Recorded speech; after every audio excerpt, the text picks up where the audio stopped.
Quand je parle de survie médiane, cela signifie que 50% des patientes dans une cohorte ou dans une population donnée qui ont été diagnostiquées avec un cancer des ovaires, 50%, la moitié des patientes, ont eu une récidive à 36 mois.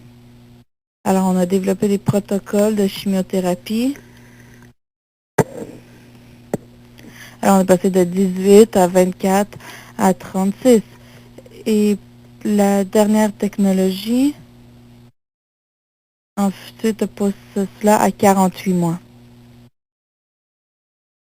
Alors, si vous lisez les études, on les prend quand même avec un grain de sel. Ces études sont faites chez des patientes qui ont ce qu'on appelle des bonnes statistiques de performance, donc qu'elles sont en santé.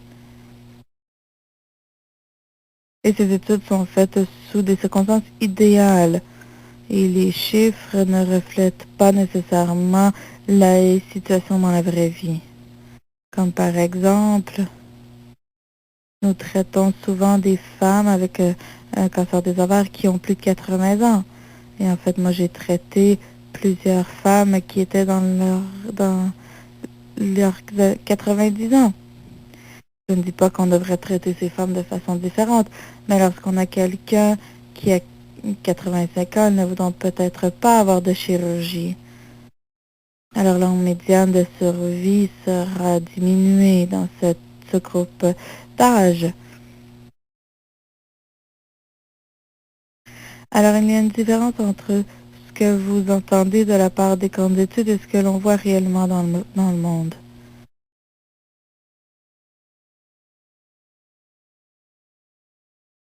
La survie sur c'est un peu différent.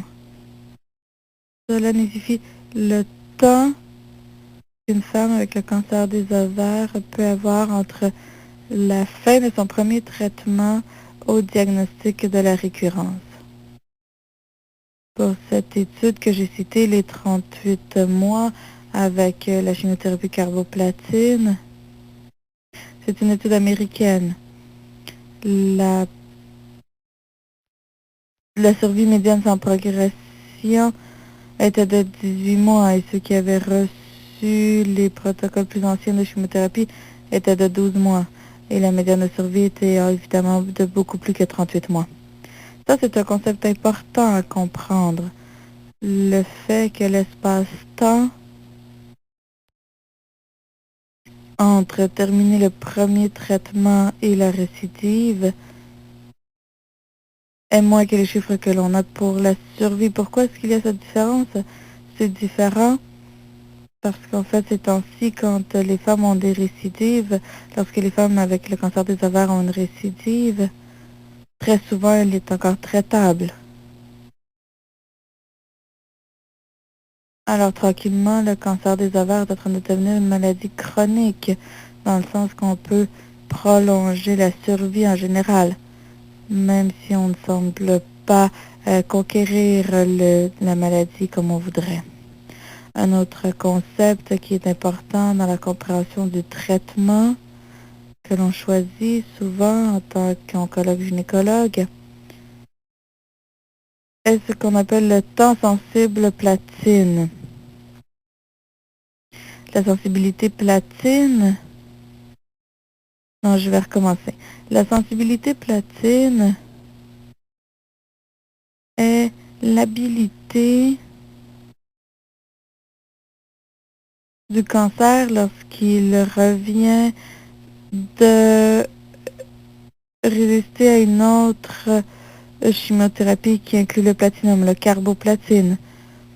On sait par expérience que si le cancer des ovaires commence à revenir à l'intérieur de 6 mois du traitement initial, il est très peu probable que l'utilisation de la même chimiothérapie, d'une chimiothérapie platine, aura un succès à rétablir la rémission. Dans une période de temps de 6 à 12 mois, on considère encore que la personne est sensible aux platines, mais c'est débattable. Certains praticiens diraient qu'il faut être au moins 12 mois après la fin du traitement initial, après une récidive, pour pouvoir refaire une chimiothérapie platine. Mais ça, c'est un concept, cette sensibilité platine est un concept qui est utilisé à travers le monde pour le traitement. Qu'est-ce que l'on fait pour surveiller les récidives? Dans le centre où je travaille, une fois qu'une patiente a passé à travers toute la chimiothérapie, on fait des vérifications chaque 3 mois pendant un an. Ensuite, on passe à 4 mois pour un an. Et ensuite, on passe à chaque 6 mois pour les 3 années suivantes. Alors, on a vraiment un suivi de très près pour durant environ 5 ans. Les patientes sont souvent très inquiètes que tout d'un coup, après la chimiothérapie, elles passent d'avoir un rendez-vous chaque 3 semaines à devoir attendre chaque 3 mois pour leur prochain rendez-vous. Alors, ce que l'on fait pour essayer de calmer nos patientes, c'est qu'on les encourage de nous appeler s'il y a quoi que ce soit, quelconque préoccupation ou question, de ne pas attendre 3 mois pour revenir si elles ont une préoccupation. Maintenant, il doit être clair que même ce type de suivi et la fréquence de suivi n'a pas été déterminé comme étant très bénéfique. Il n'y a pas de recherche qui a démontré que ceci est ce que l'on doit faire. La plupart des patientes qui ont des récidives, elles viennent nous voir et nous disent qu'elles ont des symptômes. Alors ce sont les symptômes qui amènent la recherche et qui amènent la détection des récurrences, des récidives. Il n'y a pas de preuve en ce moment qui appuierait non plus de faire de l'image routine à notre centre. À chaque visite que l'on fait, les niveaux de je vais dire, mais je sais qu'il y a des centres au Canada qui ne le font pas.